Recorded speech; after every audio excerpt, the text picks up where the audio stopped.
Was it difficult from not being around when social media was as big as it is to now having social media? Was that a big jump for you? Was it nerve-wracking? Tell me about it. Yeah, I'm still very uncomfortable with it. TikTok's my safest one. Uh-huh. I don't find it to be as intrusive as Instagram or Facebook. Okay. Those seem to be very intrusive for me. I feel like someone's constantly watching. Yeah. I don't have any privacy, and that's something that I kind of find to be something I like. Yeah. Yes. Living with somebody for constantly being around people and constantly always, having someone next to you, either a celly or on the yard and not very having any kind of private time. Instagram and Facebook has triggered anxieties that I didn't even know I had. So Wow, amazing. I did have an Instagram for about a month and a half, and I just said, you know what, I can't do this. So I just turned it off. Yeah. Yeah. And I don't even have to guess. I know you utilize the tools of the body when it came to that anxiety. So when you came out and you said, I love my privacy, I love my freedom, and here's Instagram sending me messages all the time and invading my space. Right. Talk to me about the tools of choice, because this is a video about the tools of choice. Talk to me about how you utilize those to kind of overcome that anxiety and make the right decisions. Well, it's simple, man. I know when it's my emotional part. I know it's not, it's my perception of what social media is about.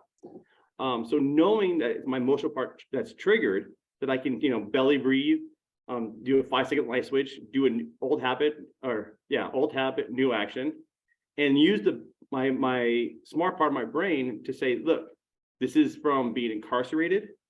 Millions of people enjoy this, but it's just not for me, and that's okay. And knowing that using the smart part of my brain that makes those, positive choices is what we're here to do. Instagram, it does not have to be for everybody, and that's just okay. And I can continue with that. Uh-huh. I like how you have come to the point where you can say, it's for a lot of people, but it's not for me. That takes a lot of self-confidence, because a lot of individuals, whether they're incarcerated or not, whether they're in a physical prison or an emotional prison, get so caught up in what the other person is doing, or what is acceptable, or what is chic, what is, they get caught up in the drama of trying to be like everybody else so that everybody else will like them. How did you develop the self-esteem, the self-worth that you can say very clearly, works for a lot of people, it just doesn't work for me, and be okay with that? How did you get there? So being like everybody else, that would be considered an old habit for myself.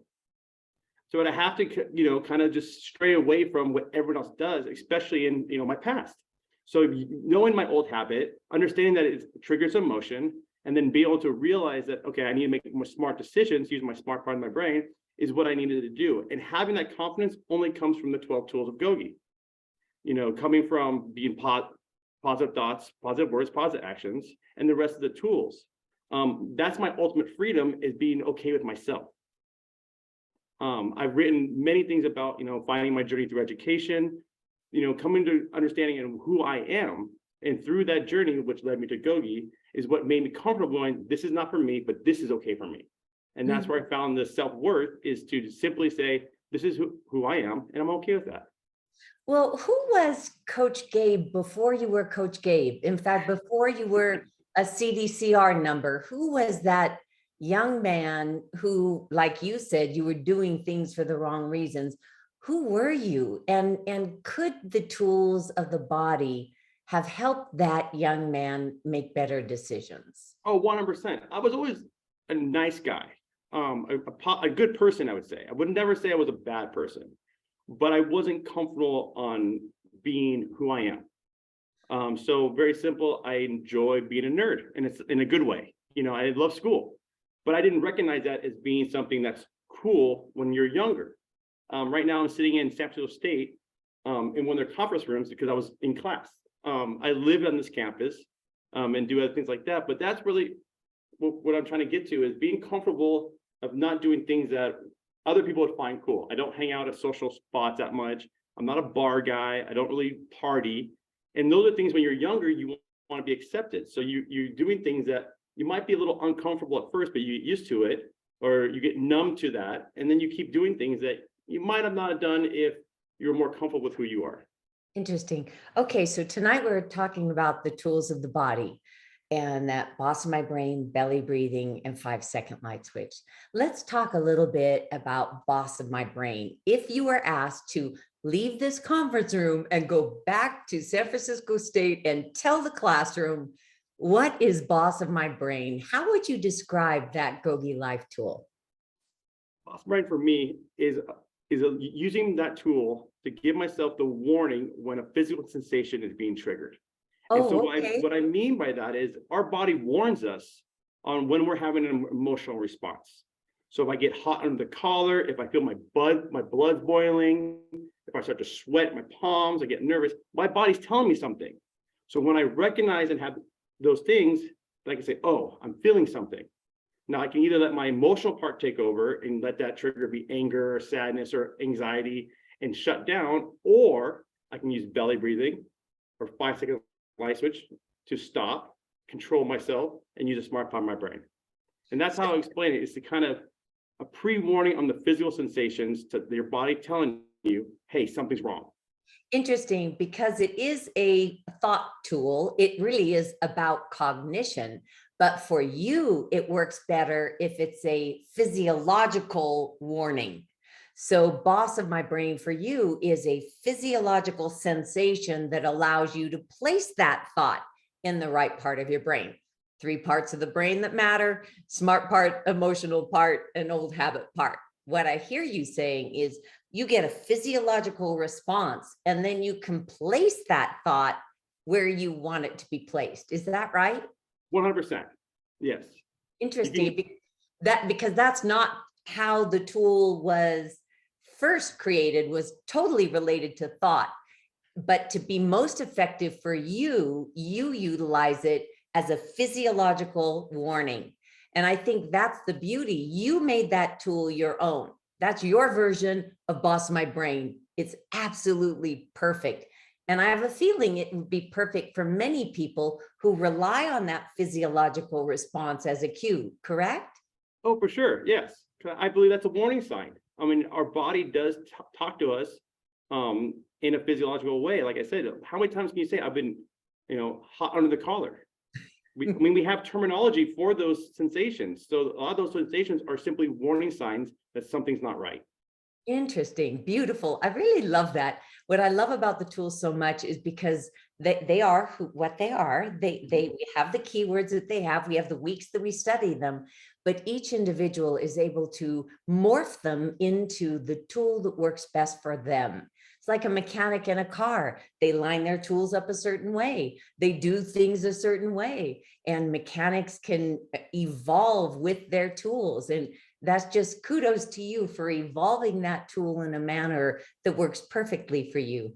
Let's talk a little bit about belly breathing. Now, there's many different ways to do it, from, prayer, meditation, to the physiological aspect. Belly breathing, talk to me about that tool and how you utilize that GOGI Life tool. Belly breathing for me, depending on when I need to do it. So I can use that tool in many different ways. Sometimes I just need to take a break, disconnect, place my hand on my chest and one hand on my belly, and focus on which part is moving. Getting all that oxygen I can. And sometimes I can simply just take a deep breath and calm down those physiological sensations. And a lot of times what I'm finding myself now is that I'm constantly belly breathing. It's the way I breathe. So I'm getting as much oxygen as possible. I'm staying calm. Things don't alert me as much. I see them coming. I go, oh, okay, you're fine. And it's really now it's more of a way to breathe, to stay calm and collected throughout the day. Interesting. So a lot of people say, oh my gosh, do I have to do the tool again? Are we doing the tool again? I know that tool, do we do the tool again? But what I hear you saying is because you repeated that tool, it suddenly eventually became part of just who you are. You are belly breathing at all times. Is that right? Yes, it became automatic. It became a way of breathing. And I mean, Because of the practice? because of the practice, Interesting. we sometimes we have to sit there and be like, okay, I'm going to belly breathe for 3 minutes. We used to do in group in prison. We go, okay, guys, let's go. And it's something, it just becomes automatic now. You know what I mean? Like written in GOGI in the book in the 101, you can see people in the yard who chest breathe versus belly breathe.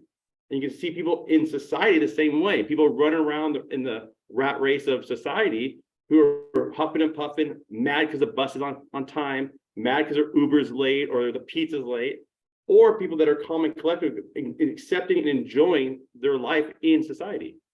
Mhm.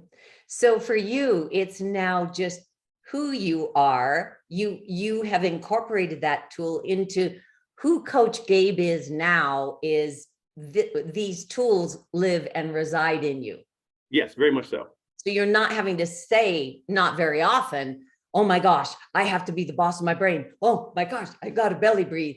You don't have to consciously fight to get that action. Is that No, now it comes second nature. We know, I mean, I know when boss of my brain is needed. Like I said, I start with the physiological sensation and then I say, oh, something's happening. Take a moment. And it's just taking that, 5-second light switch, old thought, new habit, to do something that's positive to change the direction of your one's thinking. So for me, it's like, it could be many things that I might need to switch gears a little bit. It could be writing a paper that I'm just not getting the words out correctly. Okay. Oh, yeah, take a break, drink some coffee or have a drink or meal and go back to it. Instead of just quitting, oh, I can't do this, slam my computer and walking away. That doesn't get done. That doesn't get anything done. So I incorporate the tools to work day in, day out on things that I might struggle with, or it might have wake up on the wrong side of the bed or something that's naturally difficult, to then create a positive motion forward, moving forward. Great. Let's talk now about 5-second light switch. I'm interested to hear how you have made this tool your own. This is the third of the tools of the body, 5-second light switch. Tell me, if you had to go back into that San Francisco State college room and say, okay, everybody, there's a tool, GOGI Life tool. It's called 5-second light switch. How would you tell them it works? That's a lot of times my break. So like I said, when things aren't going the way I perceive it should go. Because remember, a lot of these things are just perception. So I'm going to take a 5-second light switch break. I'm going to do a new habit, a new action, so I don't have do an old habit. So my new action could be anything. It could be push-ups. It could be stretching. It could be belly breathing. It could be any one of those things that will create a positive atmosphere and get myself out of my own head. Some of the biggest mistakes I've made is because I haven't been able to get out of my own head. So in order to do that, you just, change your action, kind of take a break, and then go back to whatever was, hard to do. How do you remind yourself about that? How do you know when to flip that switch? How do you know when to switch that mindset? It's when everything is going wrong. So we know when we're in the zone, when your knowledge and your actions are one. So sometimes those aren't happening. Sometimes you know what to do, but you just can't get it done. So that's where I use 5-second light switch, is to take that step, to take a step back and allowing your body to basically reestablish itself, kind of press rewind, slow it down, and then go back. So for you, you've said it a couple times, take a step back. In fact, we were talking and you actually leaned back a little bit. Do you find that physical action of actually just leaning back a little helps you get that distance? Is it distance that you need from the emotion, or tell me what's going on when everything's going wrong, the car won't start, the class is canceled, you got a long way to get to the class, your ATM card isn't working, all these things may happen. How do you literally use 5-second light switch? So when everything's going haywire, like you just said, the car won't start, the bus is late, my ATM card won't work, then you just take a step back. Like I'm leaning back, I do it all the time, take a step back, look at everything in a bigger scale, and 5 seconds, which is basically that old thought, like the world's coming to an end. Well, the world's not coming to an end. That's the old thought. New action is to do something, whatever it is. If it's in the middle of the day, I'm walking down the street, it's going to be a belly breathing move. or the 3 Ps, positive thoughts, words, and actions, which means there's always something out there for my fave five to think about that's positive. That's it can be my member of my family. It could be a friend that I have, a dear friend. It could be a funny show. It could be an incident that just simply made me laugh. And it takes 90 seconds to do this. Think about it, my wife. Oh, of course that's gonna make me smile. Well, now I'm smiling. So the world's not coming to the end because now I'm thinking of positive things. And when you can switch gears and think of positive things, then the world just seems like a brighter place. It's not coming to an end. It's still happy. Just those things are not working right now. Okay, so let's talk about boss of my brain. How might I don't know, like a parent use boss of my brain when talking with their child? One, the parent needs to know it sometimes, and two, the child needs to know. Between a parent and a child, how might they use boss of my brain? So for me, I would ask the child, what are some of the feelings they have when they are upset? How do they feel? So I'd ask them to describe it for me. So they can say, I don't know, we'll go back to hot under the collar. We'll say that, or I feel like I'm on fire, I'm hot. So when you have that, that's a sign. I tell them, okay, that's a sign. The next one is, what can we do to put that fire out? Then the next tool could be belly breathing or 5-second light switch. Then we have a tool to then use the smart part of the brain to make a decision that's not going to be negative. That'll be a decision to be positive. And I'd ask them to then repeat positive things like, I don't know, playing with friends, helping out with chores. I would love them to do their homework. Or doing something that's fun and to get their mind off whatever was upsetting them. So I would ask them to describe their feeling and then pick a tool that helps them the most to go from that emotional part to that smart part. And how could a parent use it? Let's say they have a child, maybe the child has autism or an attention deficit, or they're really super hyper, or they're just really super lazy. They just like to just be totally chill about everything. And the parent wants something else. How might the parent use boss of my brain? Choose your fave five and stick with that. So the kid's running around. He or she is not doing what they want you to do. You're going to have 5 things about that child that you love. Hold them close to you, because when they're looking like they're not doing it right, they've probably done a million things that are amazing. So instead of looking at the child as the things they're doing wrong, always see them as the things they're doing right. And you kind of wear that the rose-colored lenses, I would say. And then you won't be so upset, because when the whole world's coming to an end, there's still some many good things about that child. And hold on to that. Beautiful. Let's go now to belly breathing, and let's say belly breathing for like a police officer or a highway patrol officer who stops somebody who's just speeding. They've had a bad day. Their home life is miserable. Their check is overdrawn. The credit card's getting closed. They have to wear this uniform. They roll up on this guy. He's speeding. They are hot. They're hot. How might belly breathing work for somebody who is in a position of authority, like a highway patrolman or a police officer or a principal of a school, or someone where the weight of the world is on their shoulders for reasons we will never know? They have a lot going on, and then they are in a position of authority where a fuse is lit and it's ready to explode.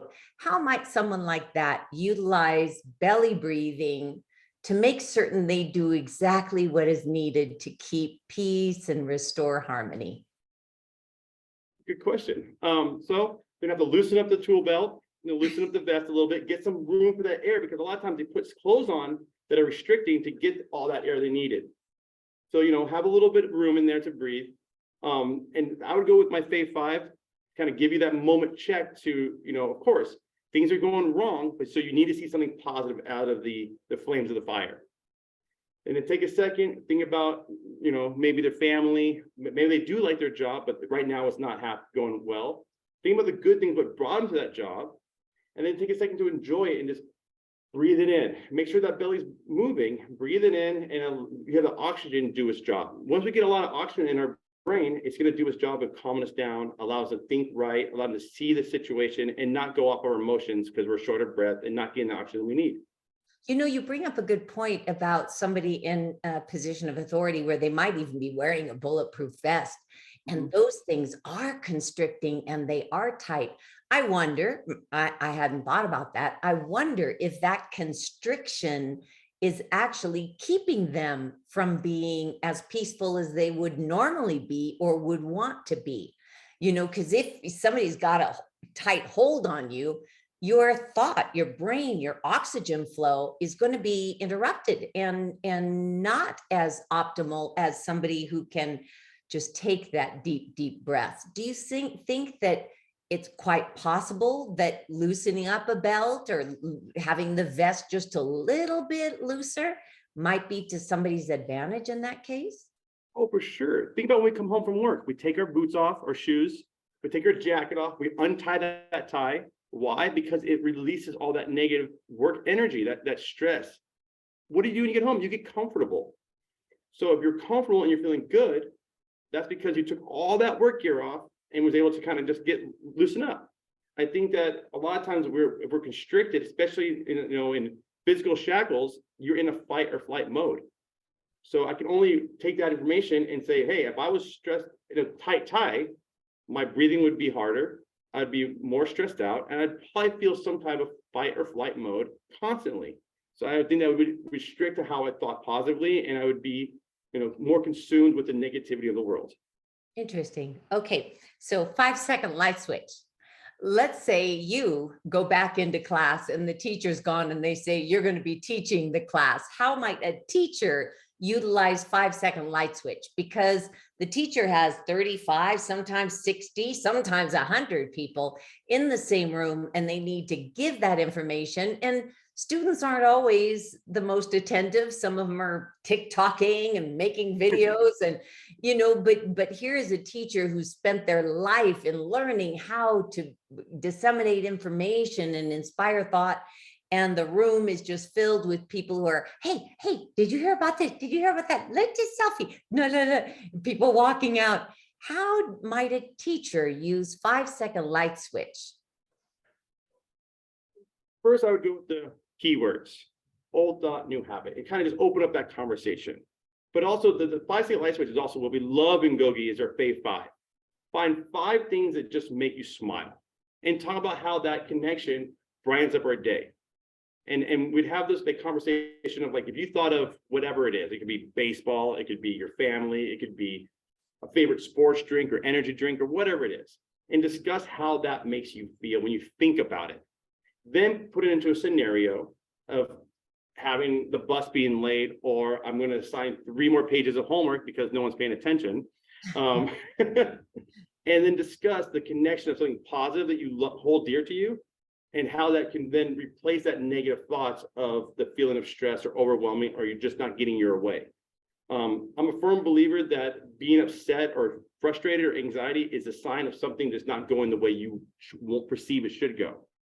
So we can change that perception into something that we love, hold dear to us, that brightens up our day. Lovely. Our time is just about over, but I want to have you recap the GOGI life tools, the tools of the body. Can you recap them for me? Just in a nutshell, what are the tools of the body to you and to others? Tools of the body to me is a set of tools that can help me when my body warns me that something is wrong, to get through what could be perceived as a negative situation and see the positive of that, and calm myself down and allow my emotional part not to overrun my entire thought process, and allow my smart part to take over and make better decisions. Beautiful. I love it. No, so now we're going to be closing up and our viewers are going to go back to doing what they were doing. And you are going to go back to what you were doing, which is being a student at San Francisco State. Yes. And And what are you studying?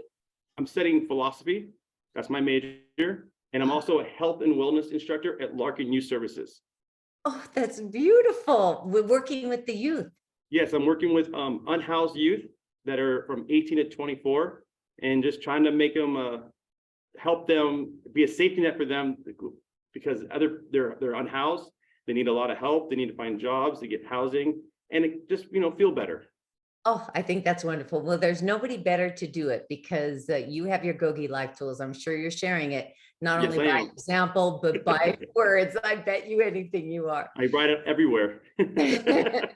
Well, we aren't going to deprive the other students of your presence. I know you must be a big light in that classroom, and I'm certain everybody loves your presence, especially the teacher. Thank you. So we are going to let you go, but I just have to say how proud I am of you, and what a delight you are. When I scroll through my TikToks and I see you, it just warms my heart to see you sharing information that can benefit so many others. I'm very, very proud of the man you are, the student you are, and the counselor that you have become. Thank you very much. I really appreciate it, Coach Taylor. Thank you. My pleasure. Have a great night. You too. Bye-bye. Bye.